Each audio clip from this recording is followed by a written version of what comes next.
नमस्ते and a very happy good morning to all of you. बच्चों, अपनी पिछली कक्षा में हमने पढ़ा कि अलादीन नाम के एक गरीब बालक को एक अनजान आदमी अपने साथ लेकर निकल पड़ता है और एक गुफा के पास पहुंचकर अलादीन को उस गुफा से एक जादुई दीपक लाकर उसे देने को कहता है। किंतु जादुई दीपक पाकर क्या अलादीन उसे उस अनजान आदमी को सौंप देगा? ये जानने के लिए आइए पढ़ते हैं आगे का पाठ पृष्ठ संख्या अर्थात पेज नंबर B2 से। उसने अलादीन को नीचे उतार दिया। अंदर पहुंचकर एकाएक तो अलादीन को कुछ नजर नहीं आया, लेकिन कुछ ही क्षणों में उसकी आंखें अंधेरे में देखने की अभ्यस्त हो गई। जब जादूगर ने अलादीन को गुफा के अंदर भेजा तो गुफा में अंधेरा होने के कारण एकाएक अर्थात अचानक अलादीन को कुछ भी दिखाई नहीं दिया, लेकिन थोड़ी ही देर में उसकी आंखें अंधेरे में देखने की अभ्यस्त हो गई। अभ्यस्त अर्थात हैबिचुअल, आदी हो गई। उसने देखा चारों ओर सोना चांदी, हीरे मोती तथा आभूषणों अर्थात ढेर सारे गहनों का ढेर लगा है। इतना खजाना देख उसकी आंखें चकाचौंध हो उठी, क्योंकि अलादीन ने इतना सारा खजाना एक साथ नहीं देखा था। तो इसलिए उस खजाने को देखते ही अलादीन की आंखें चमक उठी और बाहर से जादूगर आवाज लगा रहा था, अलादीन जल्दी करो। पर अलादीन तो खजाना देखने में मस्त था। फिर उसने आभूषण आदि उठाकर जेबों में भरना शुरू कर दिया। पृष्ठ संख्या B3।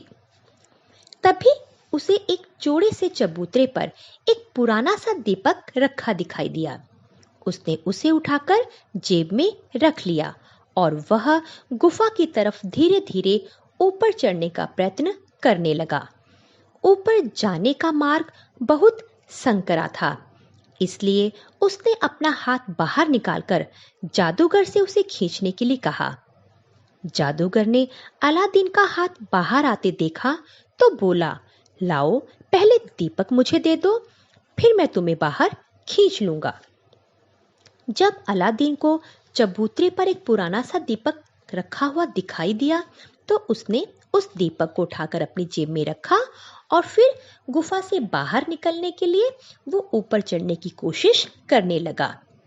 किंतु जो गुफा के बाहर जाने का रास्ता था वो बहुत संकरा था। संकरा अर्थात नैरो, बहुत ही संकीर्ण था।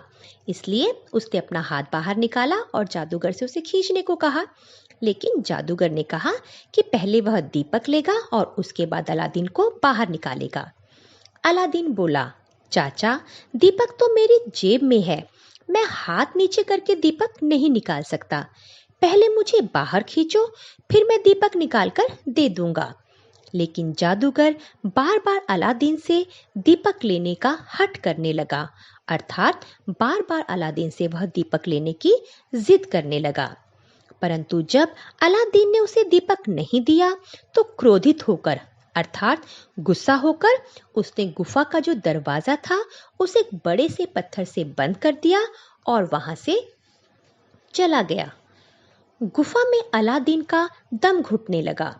दम घुटने का मतलब कि क्योंकि गुफा का दरवाजा बंद हो चुका था और इस वजह से गुफा में हवा की कमी हो गई थी, जिस कारण अलादीन को सांस लेने में तकलीफ होने लगी।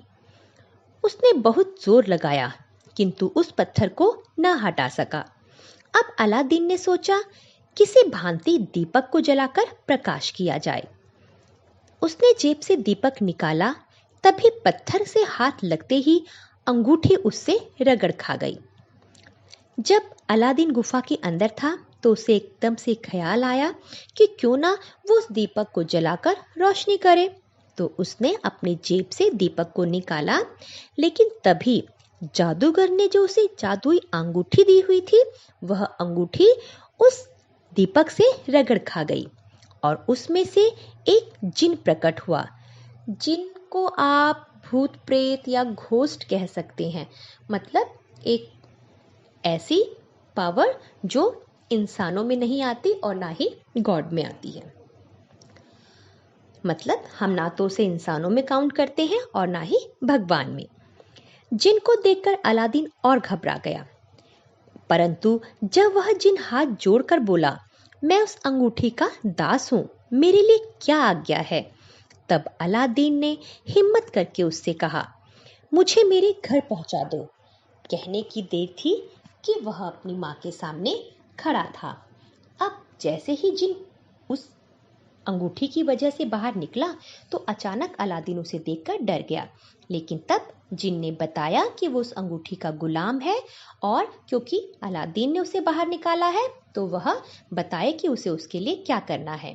तब अलादीन ने कहा कि वह घर जाना चाहता है और जैसे ही अलादीन ने ये कहा उसने देखा कि वह अपनी माँ के सामने खड़ा था। तो देखा आपने कि किस तरह जादुई दीपक न मिलने पर जब जादूगर अलादीन को उसी गुफा में बंद करके चला गया तो अंगूठी के जिन की सहायता से अलादीन वापस अपने घर पहुंच गया। किंतु जब ये बात जादूगर को पता चलेगी तो क्या वो फिर से उस जादुई दीपक को पाने की कोशिश करेगा? ये जानने के लिए चर्चा करेंगे हम अपनी अगली कक्षा में। तब तक के लिए घर पर रहिए, सुरक्षित रहिए। आपका दिन शुभ हो। इन्हीं मंगल कामनाओं के साथ एक बार फिर से आपको मीना मैम की प्यार भरी नमस्ते।